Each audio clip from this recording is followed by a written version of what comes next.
We've got Amy Jane David on the Do Hard Things podcast. So excited to have you. Welcome. Thank you for having me. I'm really looking forward to it. Yeah. I think your story will be fun for us to kind of discover together and hopefully be encouraging. But before we do that, I'd like to give people a context for who you are, and maybe they've heard of you and know, but I would imagine there's somebody out there who doesn't. So the question I like to ask is, when people ask you what you do, how do you answer it? That's a great question, actually. I do a lot of different things. So I've been trying to figure out good ways to sum it up. Yeah. Overall, I am a professional skier, and that's my main occupation and way I spend my time in the winter.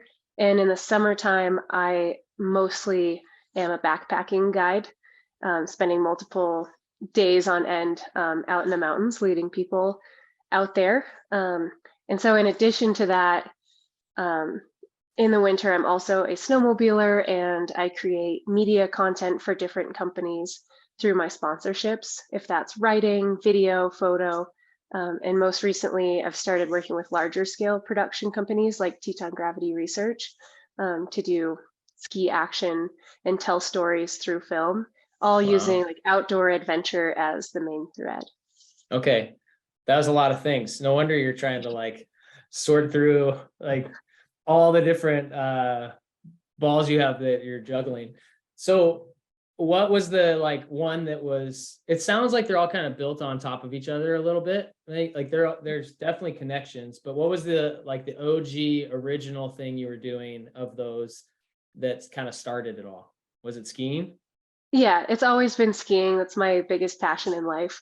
And so throughout all of my pursuits, it's been looking towards becoming a professional skier.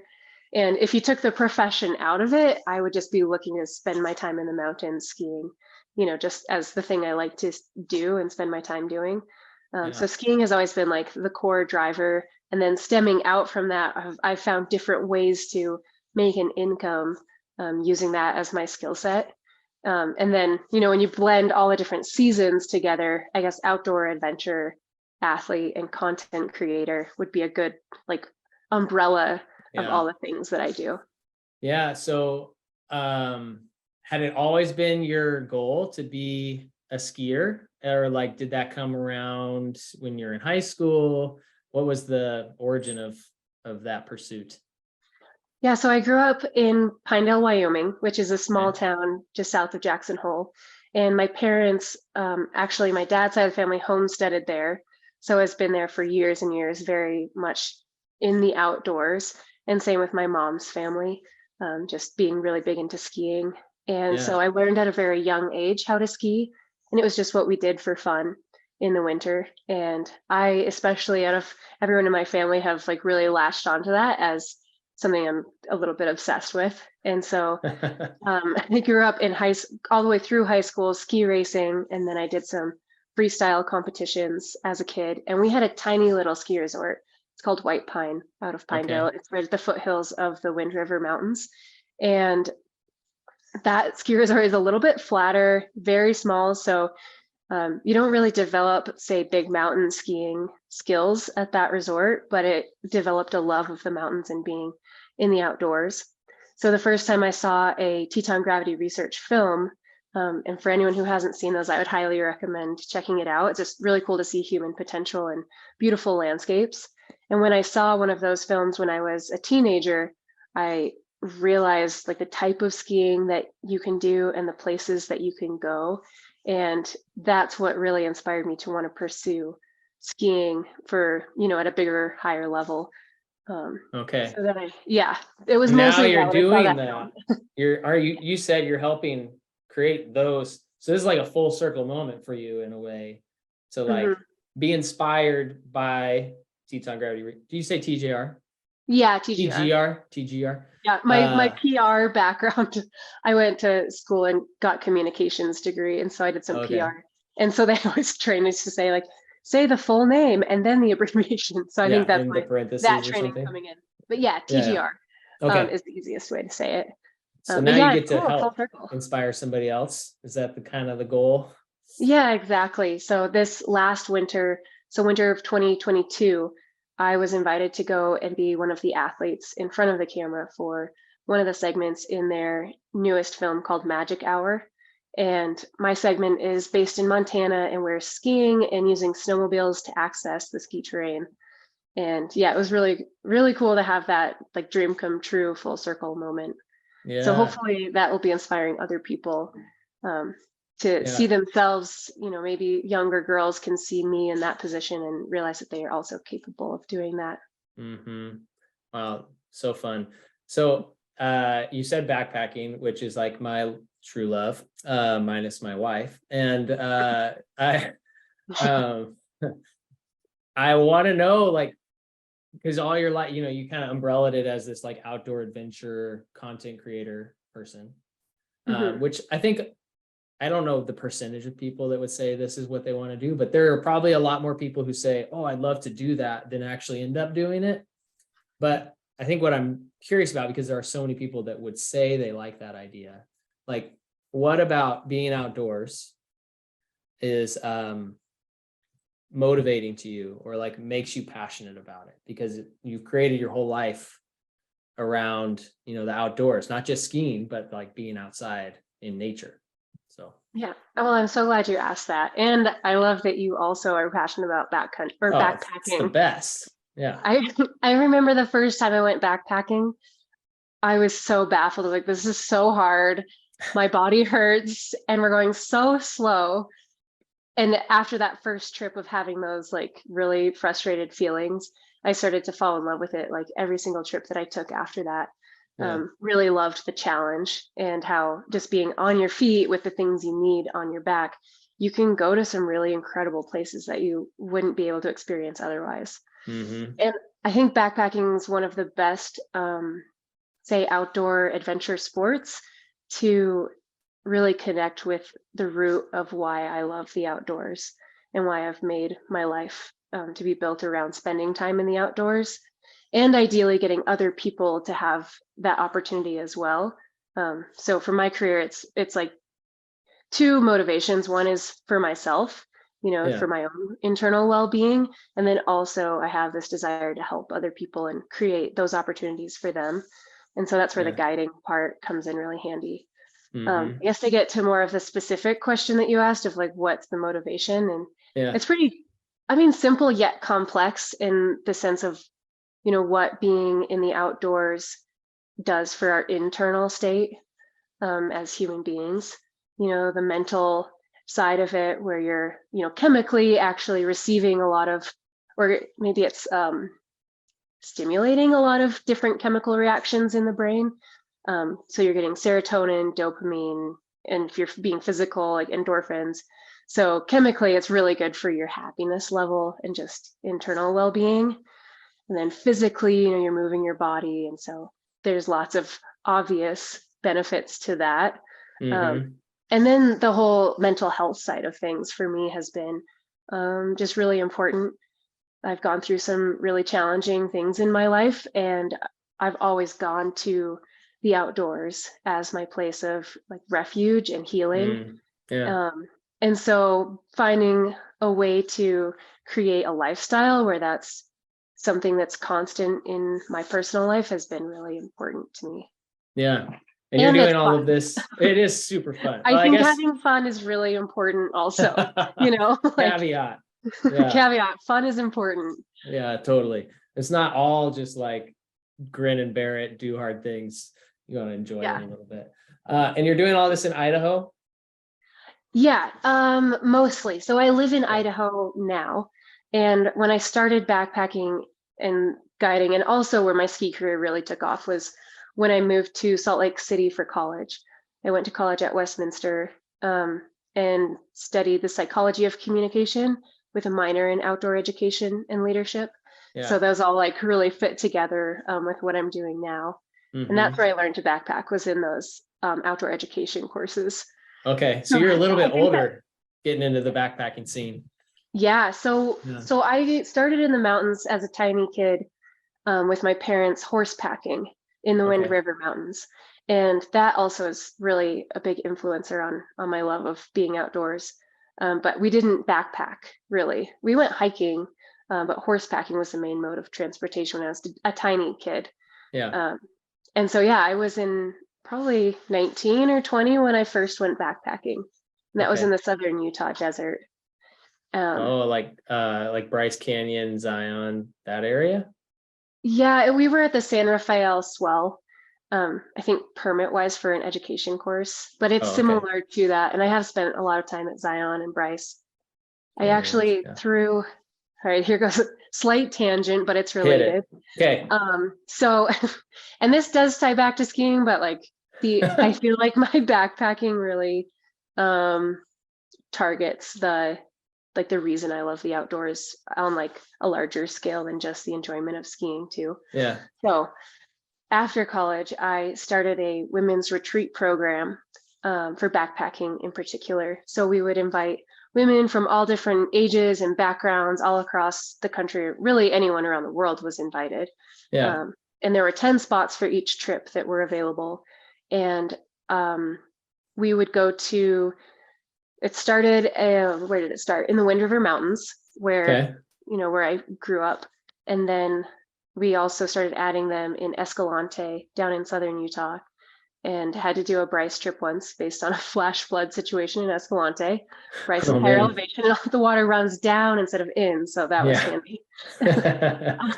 And then I also started adding them to the Sawtooths in Mm, Idaho, where I live now. So mainly it was like the main places I wanted to go and enjoyed being at, where we would take those trips. yeah. And on those trips, the goal was to create like a space of community and like-minded people who were seeking adventure and that sense of community. And we would teach the skills so that the women could then, the goal is they'd be self-sufficient and be able to Right. go and do that themselves. And then also have like more of deeper conversations and reflection in the evening. And it was a space of non-judgment, ideally, is what we were trying to create.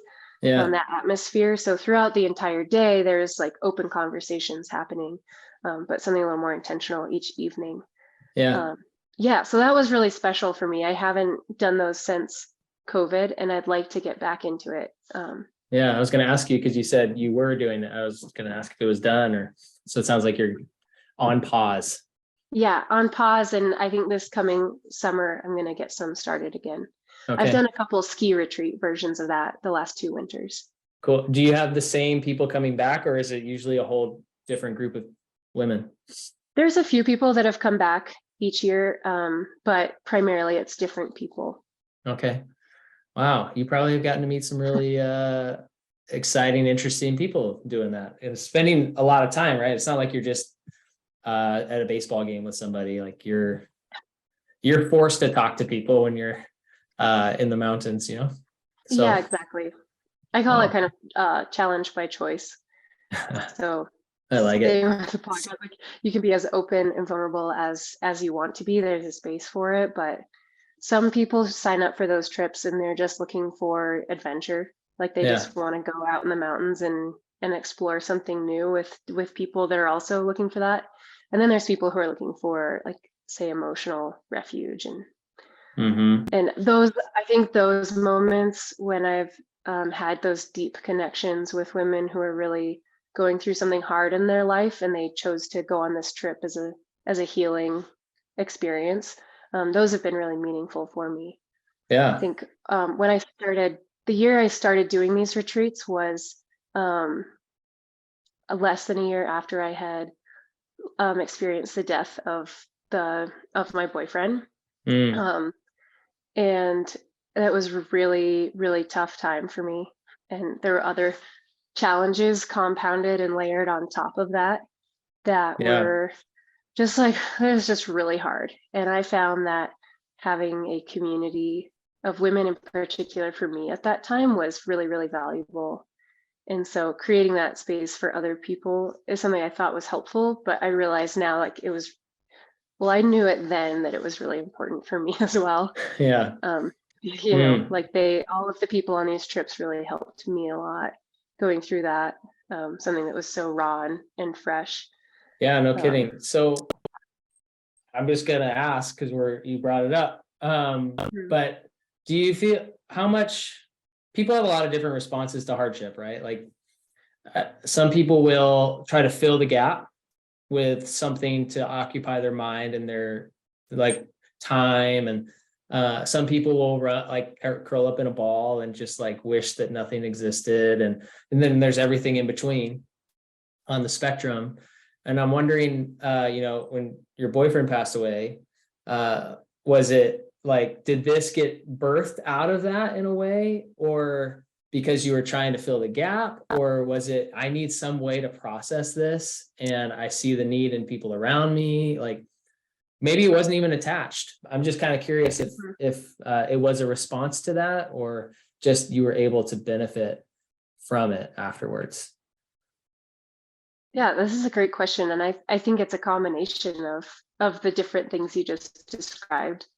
Like when, the retreats aside, when he passed away, I was able to process it in all of the different ways, from curling up in a ball and crying more than I ever knew a person could cry, and like feel like deep devastation and sorrow alone in my apartment. That I was living in Salt Lake City alone at the time. To the thing that so I wanted to create, like, for myself, I tried to allow that pain and try to allow like those moments of sadness and like honor that, which it was really, to be blunt, it really sucked. It Oh sounds man, like it would suck. Yeah. yeah, it sucks really bad. And I feel for anyone who's going through something like that. That was the first time I had lost anybody that I loved. And like, I just had no idea how horrible and painful that experience can be. And one thing that I found really helped me was spending time outdoors and creating new experiences for myself. So like my memories would like spin out, and I would replay a lot of, the good memories, but then also bad memories. And so by going and doing new things, it helped me create like, new fresh experiences in my mind. And so that Yeah. was something helpful for me. And I am a bit of an adrenaline junkie. So Really?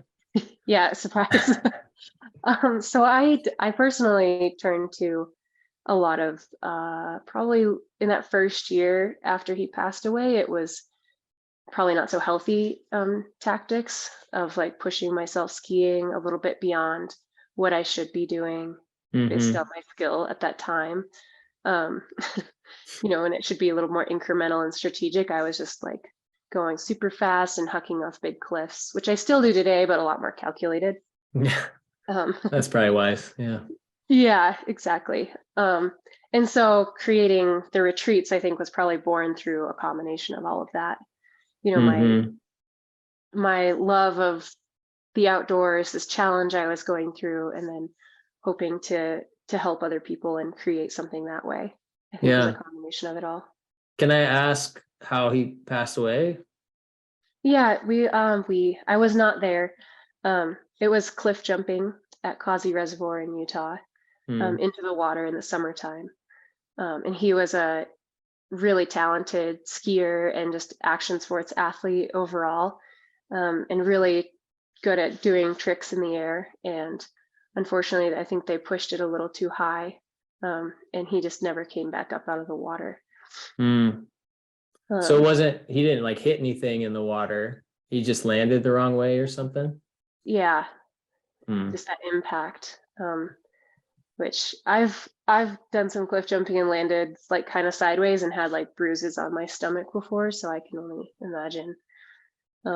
Yeah, so that was just a terrible day for a lot of people, and he was a really loved person by the whole community in the Salt Lake area and beyond. Just one of those people, that was everyone's friend. There were no acquaintances. It's like, once you meet him, you feel like you're like buddies. He didn't say hi to you, he gave you a hug. Yeah, exactly. Yeah. There was no like awkwardness. It was like you're coming in for a hug and you felt like you were loved and special. So you weren't there when that happened? I was not. But I could just sense that something was wrong, and Really? was texting and asking if everything was okay, and no responses. Yeah, it was not great. No. Um, but through, so I guess to sort of transition is like thinking of myself going through that really hard experience. One of my favorite memories, or well, unfortunately, it became a favorite memory because it was someone else's hardship, is why I say unfortunately, Mm. but why it felt like it was important. One of the trips that I led, a backpacking women's trip in the Wind River Mountains, um, there was a girl on the trip who almost, she said she almost drove away on the first day before we did all of our group intros because she was not sure she could pull it off. And then we learned that she had just lost her fiance in Afghanistan a Wow. year prior, exactly on the day that the trip started. And the trip is what she chose to do to honor him and to prove to herself this was, and it's interesting this is your podcast name too, because her slogan the whole time was, I can do hard things. Mm. And so on the first day hiking in, we stopped for lunch and I noticed that she was having kind of a private moment farther away from the group. So I went over to check in and we were talking about, we were just talking about stuff. And we looked up and there was a bald eagle that flew straight down the meadow right over her head. And she looked at me and she's like, okay, I think I can do this. I think that was my fiance telling me that I can do hard things and it's going to be okay. Mm. And yeah, I'm like a sucker for symbolism and seeing little moments like that and like finding hope and meaning in them. And so Mm-hmm. throughout that entire trip, just watching like her, just the way that she carried herself kind of shift, because backpacking is really hard. Like, Yeah. literally it's very hard. And then figuratively, like overcoming that is really amazing. And I think it does a lot for, your human spirit and Totally.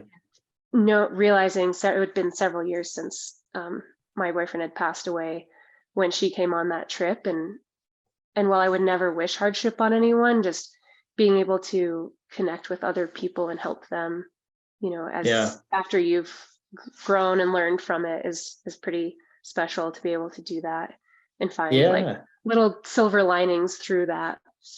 Well, it's like redeeming it a little bit, right? Like you get a chance to take something that was seemingly broken and wrong and like, what's the purpose in this?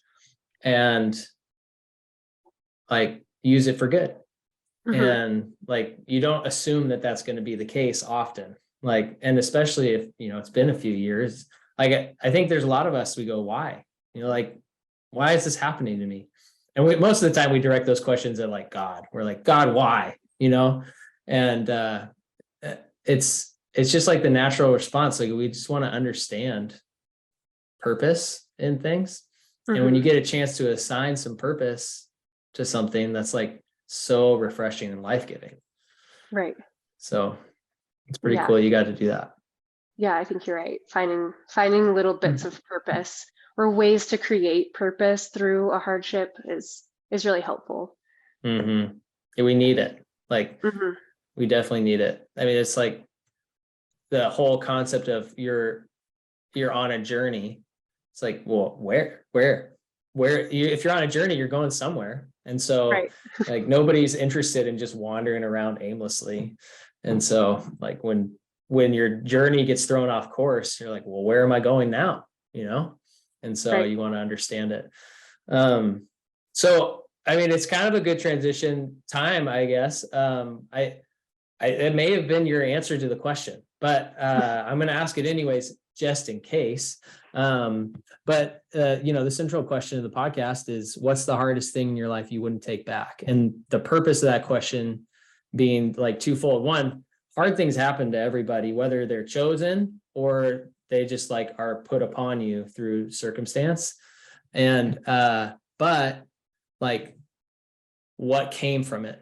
Like, why wouldn't you take it back? Because I think the intention of this is that it encourages people in the middle of their hard season. And it's hard to understand, again, like what we were just talking about, the purpose or the why, like, how is this good for me in it? Because all you can see is the valley, and there's no light in the tunnel, and all those analogies are true in that moment. And so having somebody shine the light from the other side of the tunnel or from the top of the valley is super valuable. So anyways, the question is, Amy, what's the hardest thing in your life you wouldn't take back?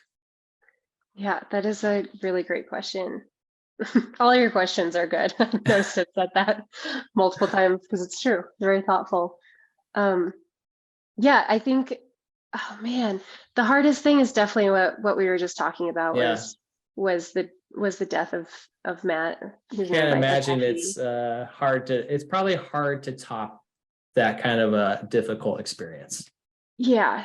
And at first I was going to answer that question by saying, like, this grand multi-sport adventure I just went on this year, that was really hard. I do want to hear about it And I now. wouldn't take it back because I'll tell you about it. Okay.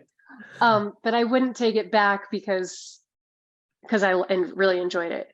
And then when I think of truly the hardest thing I've gone through was, losing Matt, and I would take that back. Like, I wish it had never happened. Yeah. The part of that I wouldn't take back is how I've grown as a person through overcoming that challenge. Mm-hmm. And to add to the layer of that, within that same year, I had told you that I was kind of coping in a reckless way with my skiing, where I was just going full throttle, trying to get that adrenaline rush. And like, my motto is send it for Heffy, but not in like I wasn't doing it in a very smart way.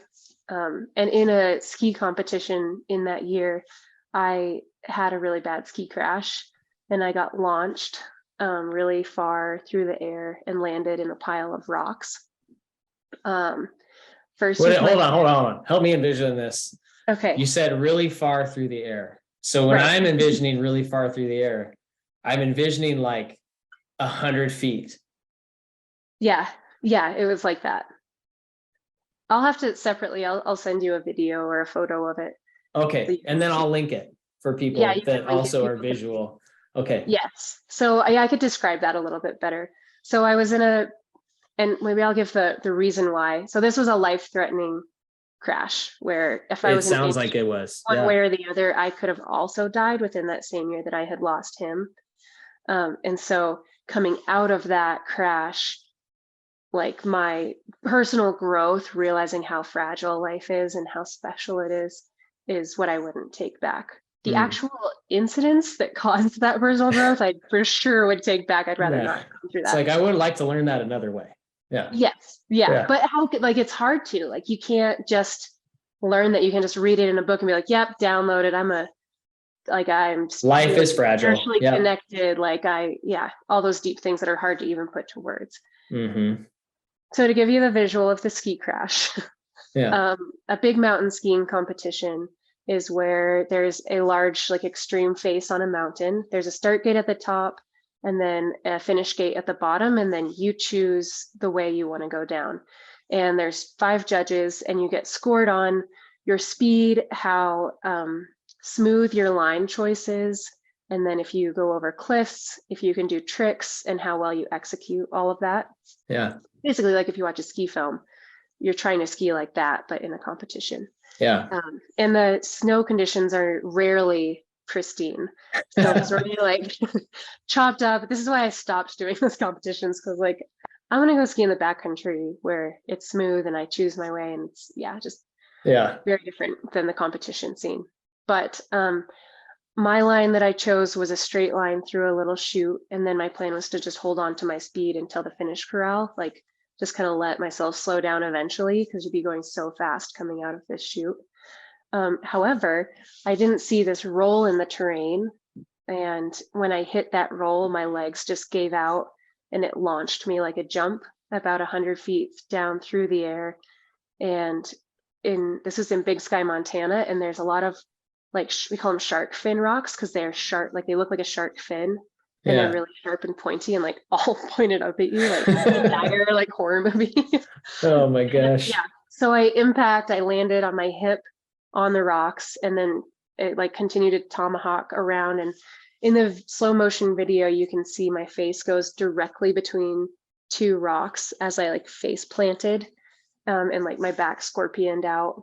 And so I was going at least 70 miles an hour, like I was going to ask really you how fast. fast you were going. So like watching that video, it made me realize if my face had been like to the right or the left, like the open part of my helmet, I for sure could have died in that moment. And then I was taken down eventually on a backboard into the ambulance and to the Big Sky Hospital. And I was really lucky from that crash where I came away with a lot of injuries that, if were slightly worse, would have been life-threatening. So I fractured my pelvis in 2 places instead of breaking it. And if you break your pelvis like displaced, that can sever your femoral artery and you bleed out. And then I had a strain to my C4 of my neck, where if you break your neck at the C4, like your heart stops beating. Bruised lungs instead of broken lung or punctured lungs, broken ribs, and then my femur, I have a deep bone bruise hematoma on it versus like a broken femur. And so, and just one scratch on the face instead of complete destruction. Just rock to the face. Yeah. Yeah. So, Gosh. yeah, really not great. But my recovery from that was pretty quick. It took a couple of months. And I was back skiing pretty aggressively, like in a couple of months, which, yeah, I don't know.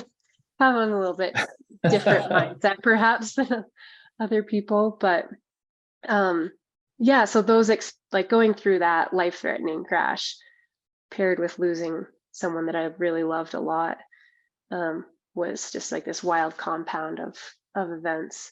And overcoming that, the things that I learned from it, I don't know how I could have gained that like depth of understanding in a different way. Yeah.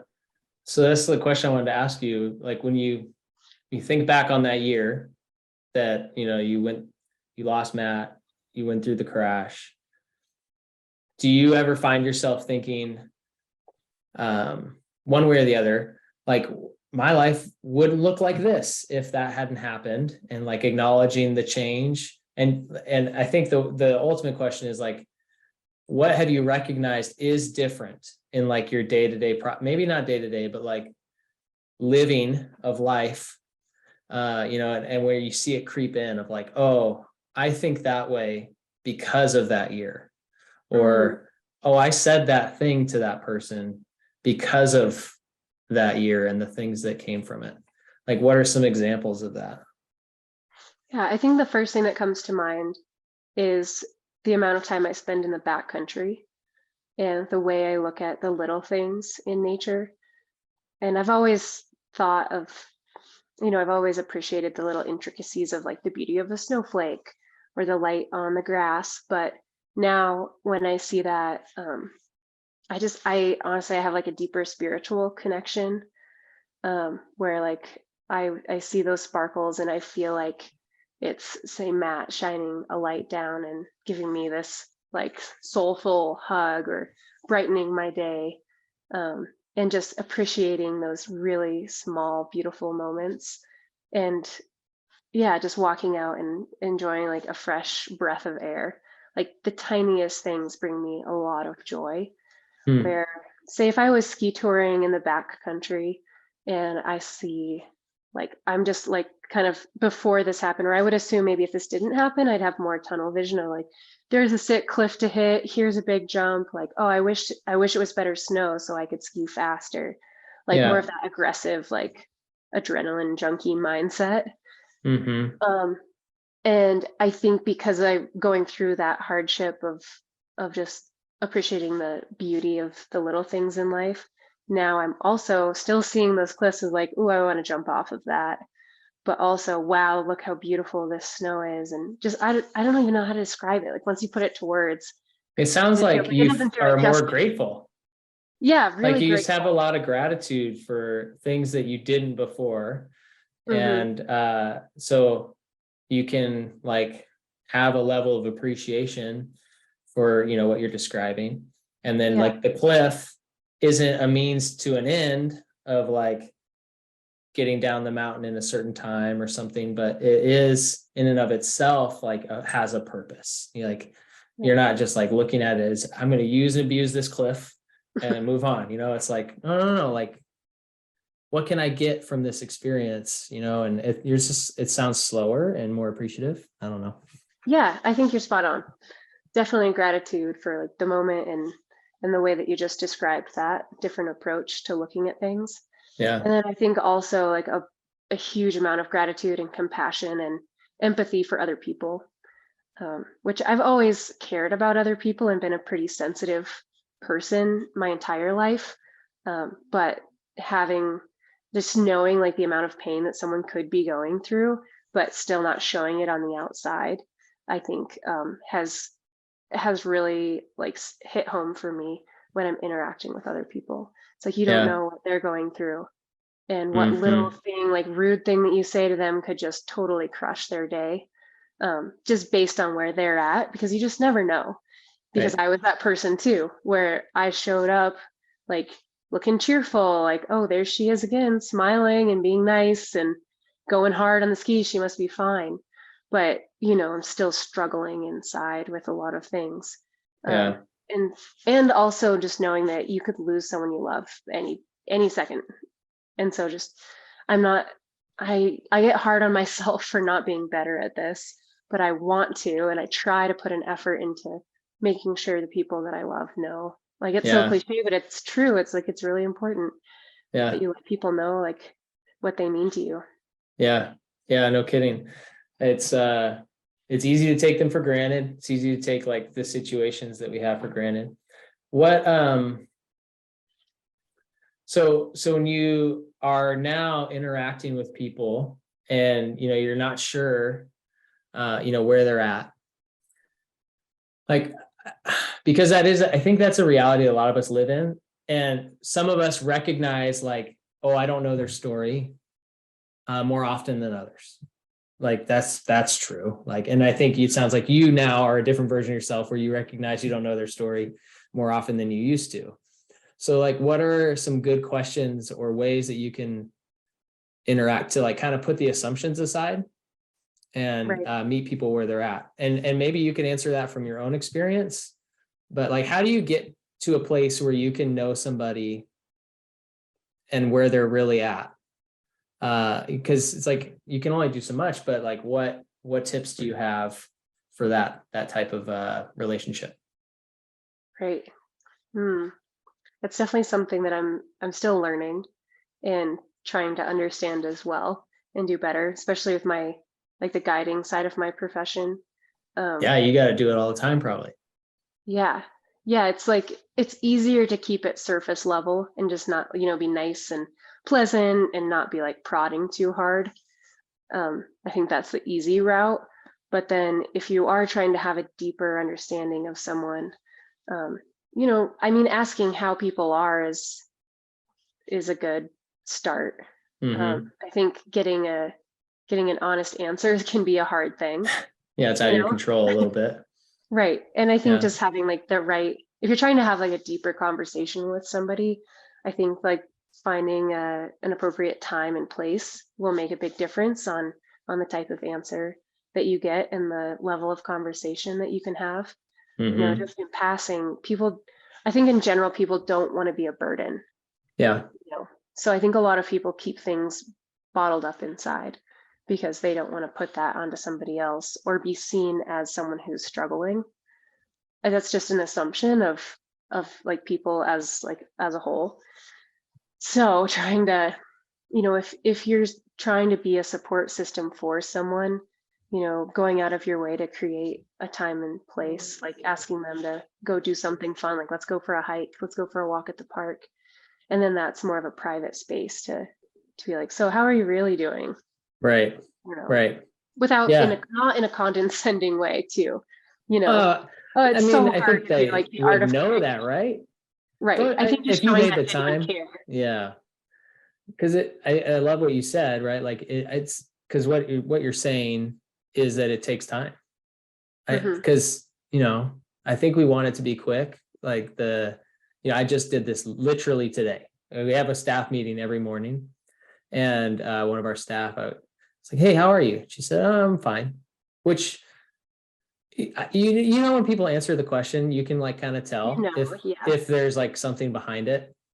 And I go, just fine. And she answers it, but I didn't have enough time to like sit with it, you know? And it's like, if I had had time, then I probably could have gotten more into the like, well, why are you just fine? You know, but like, Mhm. there's not enough time. And I guess like the onus would be on me at that point to go out to where she is and say, hey, I didn't get to finish that conversation. Like, what's actually going on? And like, that's what you're describing, right? Is like, you have to set aside the time. And I'm Right. wondering for yourself, like in that year, did people do that for you? Like, do you remember people that like made the time? Yeah, absolutely. I had a really great support system during that first year. Hmm. Um, like my parents came out and stayed with me. My mom stayed with me for a couple of weeks. My dad came out initially and then had to go back to work. So I had them like physically, like my mom slept in my bed with me, and I would be, Mom, I need you to drive me to the top of this, like to the top of this canyon, and I'm going to bike down. And I don't think, I mean, I'm sure that made her pretty uncomfortable, watching her daughter who was just traumatized, bomb down a hill on her road bike and she's driving behind. But she Yeah. did that because I was like, listen, just trust me. I need a little adrenaline rush right now and just outside, fresh wind. And yeah, we would go for hikes. And then, Matt had a really big group of friends and who loved him a lot as well. And so we would go on hikes or mountain bike rides together as well. This Hmm. is actually how I met my boyfriend that I live with now in Idaho. They were good Okay. friends, and we connected on a deeper level um, throughout the next 2 years. Hmm. Um, and yeah, I had a good support system there. And I think one of the things that actually helped me a lot, I realized, is being able to talk about the hard parts, but then one of the questions that somebody asked me on a river trip that really stuck with me, I think she could tell I was kind of struggling and she was aware. I was just, the place I was Yeah. at. And she would ask me, well, what's your favorite memory about him? So it was acknowledging the hardship, but also having like a positive thought process around it. Totally. And I Yeah. thought that question was really helpful for that particular instance. You Hmm. know, that was helpful. Yeah. And I would imagine it's helpful for most instances of like, well, for what you said, like it is acknowledging what happened. It's not pretending that it didn't, which my wife hates when I do that.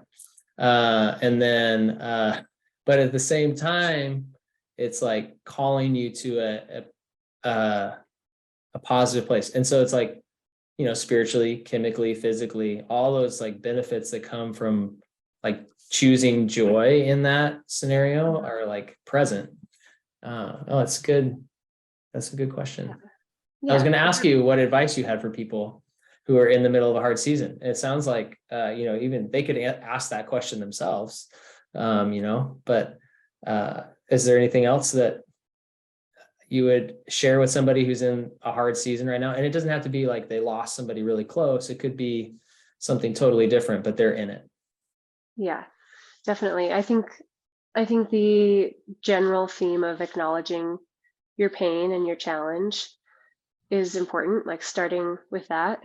Yeah. Because even if it's like I think I had a hard time where I was like, oh, when I hurt my knee initially, that was the hardest thing I'd ever gone through at the time, was getting knee surgery. And it Yeah. was really hard in that moment, like self-identity, like physical Mm-hmm. pain, not being able to pursue my dream in that amount of time that I wanted. Like that was really hard. And now compared to, say, losing a loved one, that knee feels like kind of insignificant. Yeah. So, I mean, it was still significant, but like just like the Relatively. difference, it's relative. Yeah. And Yeah. so, like, you don't have to compare yourself to other people's challenges. Like, your challenge is still a challenge for you. And acknowledging that you're going through that is, I think that's a good thing to do and just be okay with it. Um, Mm-hmm. and then, yeah, look for to like positive wash, like companies greenwash, saying they're like green, but not actually Yeah. being eco-friendly. Right. You don't have to just be like overboard positive because, that's not really everyone's reality. But trying to focus on some of those positive things and move towards that. And look for my dad's favorite song is Keep on the Sunny Side. So Mm. there's always like a sunny side and a shadow side.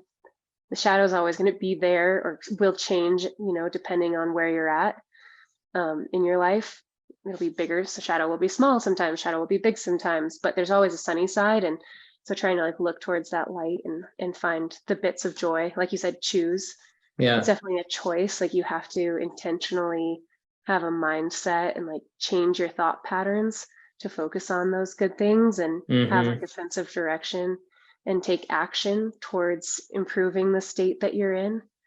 Right. I get sad sometimes if I'm just like, man, I haven't gone skiing as much as I want to, or which sounds, maybe that sounds a little bit entitled because I get to ski a lot.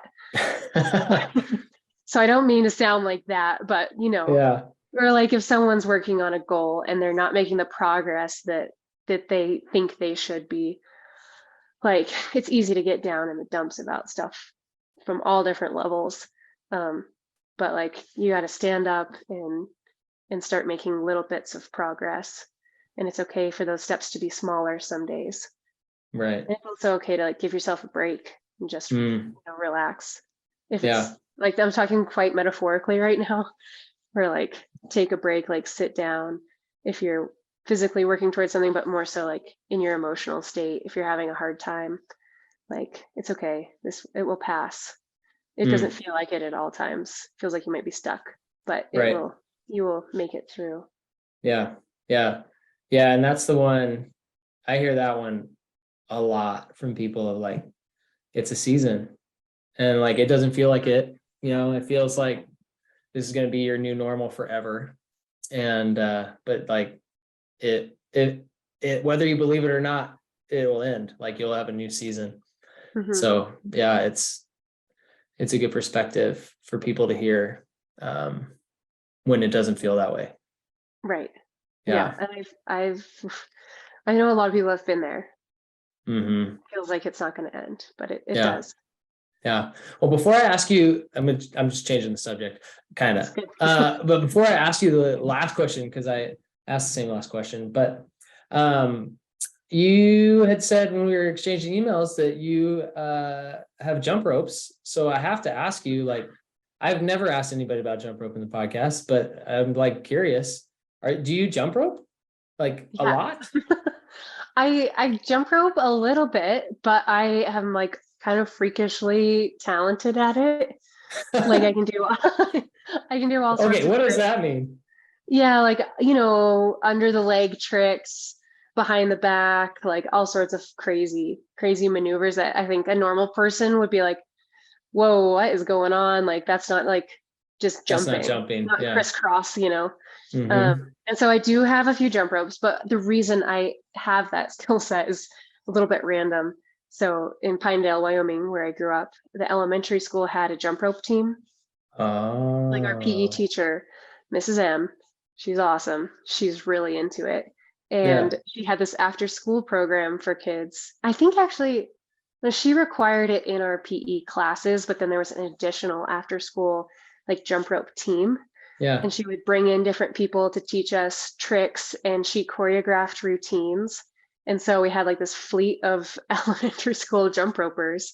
And during like the high school's halftime for like their basketball games, we would run out and perform jump rope routines where we were all in sync doing different tricks. Yeah. And I think my favorite one was to twist and shout.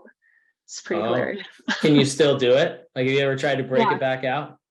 Yeah, and so in during COVID, I was well, before COVID happened, I would still jump rope like for exercise. Um, Not like every week, but every Yeah. now and then. It was pretty fun because you Yeah. turn on music and you can do tricks to the rhythm of the music. And I get to Right. go for like 30 minutes at a time and you get some really great cardio in. And it's Yeah. way better than just like, I don't know, riding a stationary bike if I have to be indoors. Right. Um, Totally.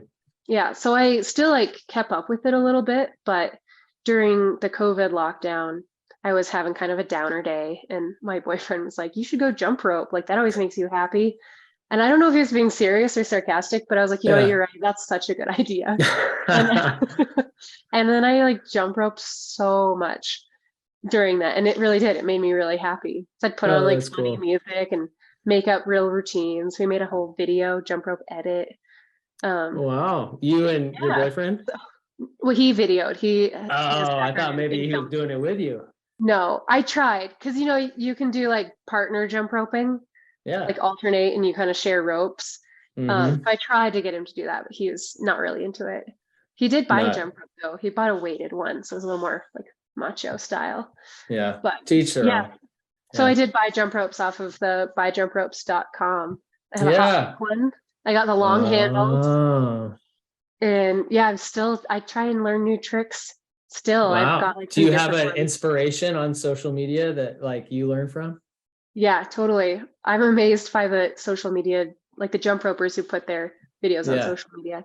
There's Yeah. one girl, her name's Mira Watt or Waite. Uh-huh. Yeah, in Do you know who I'm Germany. talking about? Yeah, Yeah. Yeah. she's Yeah. amazing. And she's so Yeah. like peppy and energetic, and she has some Mm-hmm. tutorials. Yeah. So I watch her for inspiration. Okay. There's another one. I can't remember her name. She's like a world champion. Is it Tori Boggs, Yeah, I think it is. Snorri B or something? That's Yes, her. yes, exactly. Mm-hmm. Yeah. So I don't Yeah. know. It's really fun. It's such a random skill. Like you don't meet many people who are out No, doing tricks on their jump rope. not on that level anyways. No, that's true. Yeah. Do you do that? Oh, not that. Yeah, I'm confident that you're much better than I am at jump rope. I Oh yeah. have gotten way better in the last 2 years, but I'm so we're creating, spoiler alert, we're creating like a 90-day program for people that are getting started with jump rope. And I'm like the instructor for the first 2 months, but that's about as far as I can take people. So it's like Yeah. I can do the other things in month 3, but not very aesthetically pleasing. So we're gonna have somebody else do them. Yeah. I But bet in 3 months you could do all of the other tricks too. yeah, I mean, the things in month 3 are like the mic release or awesome the under the leg kind of stuff, and it's like Mhm. I can do that, but it doesn't, you don't want to learn from somebody who does it the way I I do it. see. Yeah. You know what I mean? Yeah, So, that makes and sense.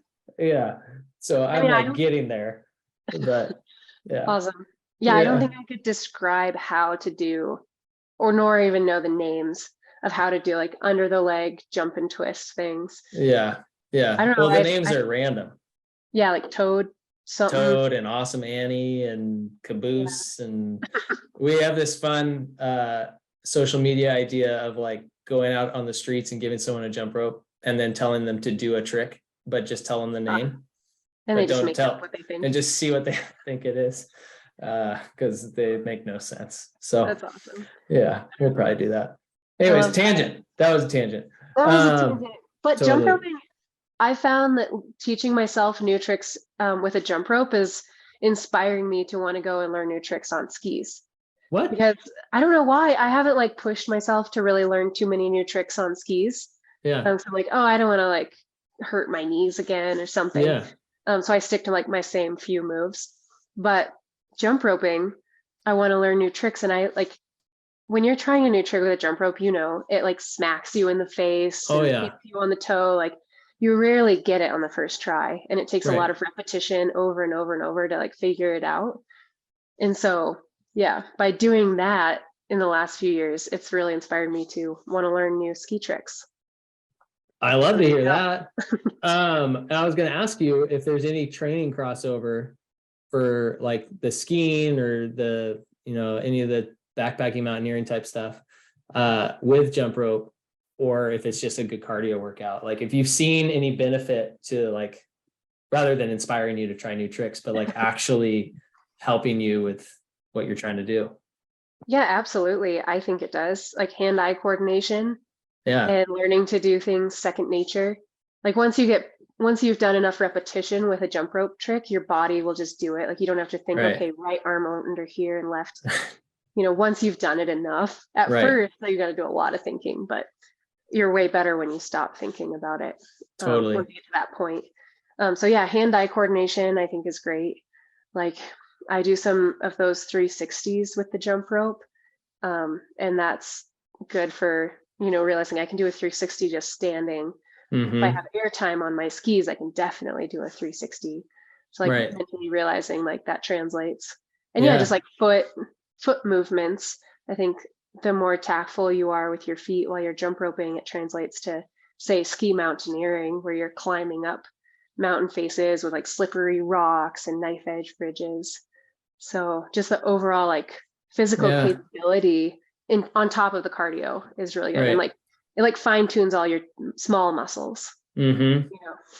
So interesting. I love Yeah. hearing how people apply it to like so many different use cases.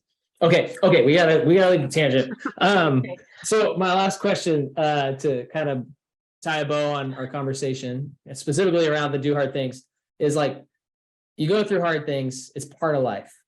And theoretically, like people who recognize that hard things are valuable are also oftentimes like finding themselves in the middle of them off because they want to grow.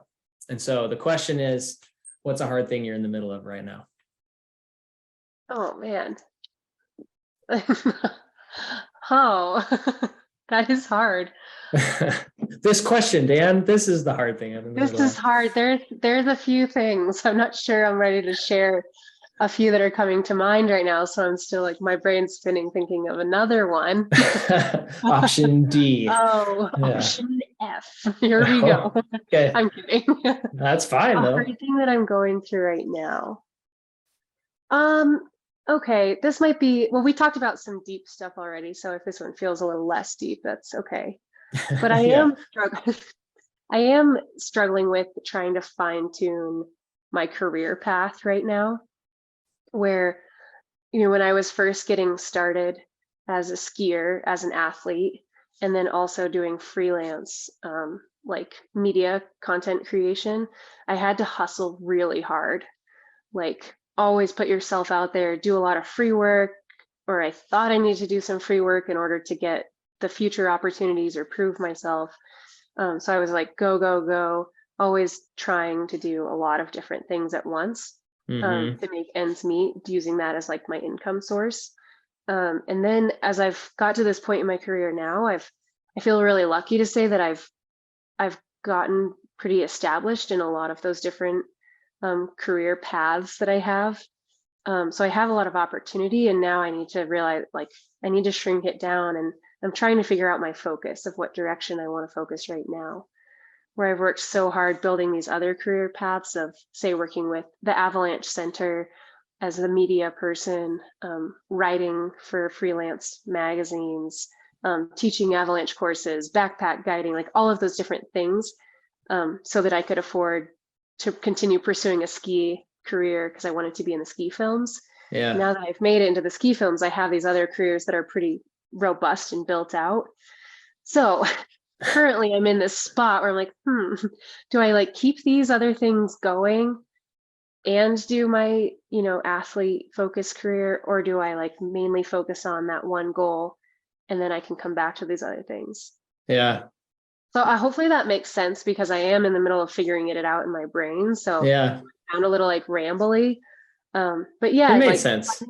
finding Yeah. that direction, I think it has been a challenge that's like present right now for me. Totally.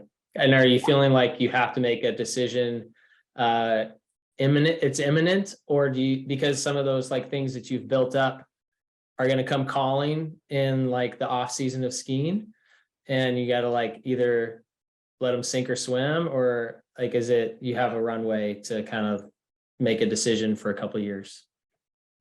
Yeah, I think my initial thought is that I can just do a little bit less of these other things and then have more time to focus on my main goals. It's like that Mm-hmm. saying, energy flows where your attention goes. I haven't And heard that, but it way makes around. sense. Yeah, Yeah. wherever you focus your attention is where like the energy will go. And then it also ties into manifestation. And yeah, so like that goes back to the advice for people going through a hard time, focusing on what you want your life to become. It might Mm-hmm. not seem like it's happening yet, but that attention will then put all of the energy and, from the universe. And it sounds hokey, but it's also really true. It really does work. Mm-hmm. So using that for like overcoming a hardship, that idea, but then also for me right now of I need to put my attention towards what I want to grow. And Yeah. over the last couple of years, I've had like so many different things going on that it spread my attention pretty thin. Yep. Each one of them is only getting a little bit of attention. So I feel like they're only growing a little bit. Yes. So Yeah. It's I hard to don't say really know no the to answer yet. stuff. It's so Yeah. hard to say no, especially when you've had to say yes for so long just to make ends meet, you know? Mm-hmm. Well, and So, you probably love the things that you've built and the things that you're pursuing. And so it's mhm, like, in the back of your mind, when you say no to something or let it go, it's like, will it ever like, but I don't want to lose it for good, and or you can justify in your mind why it's worth keeping. Like, in my job currently, there's so many things I could be doing that are good things, but it's like, what do I say no to? Like, what is mhm. the best thing for me to do? And like that saying no feels like a letting go. Like it's kind of hard. And I think it sounds like that's exactly where you're at because you love all the things that you were doing. I mean, it Yeah. seems like it the way you describe them. So Yeah, I uh do really enjoy yeah. all of them and most parts of all of them. There's like Most the part. mundane stuff. You're like, oh Uh, man, do I really have to do that? totally. Yeah. There's no perfect job, I guess. Yeah. Uh cool. Well, for people that are like, man, I want to know more, or she's really inspiring, I'm just gonna follow her. Like, how can people keep up with you? Yeah, you can follow me on the best place right now is on Instagram. It's Amy Jane David. Pretty simple, three first Yep. name. Yep. Got Yeah, it. Amy Jane David, and I'm a pretty open person, so I share a lot of stuff on Instagram. I've been joking recently saying I'm an oversharer, but I think it's nice to be able to share things. Yeah. So yeah, Well, that's probably what people are going to want to follow you for after the podcast. So that perfect. works out great. Okay, cool. So I'll put that in the show notes for people, and they can ask their questions or just keep up with what you're doing and figure out what you're going to do in the next season of life. What's she going to let go of? Maybe they're on Right. their edge of their seat waiting to find out. But I'm really thankful that you hopped on, and thanks for being willing to share. And I'm confident it'll be an encouragement for people.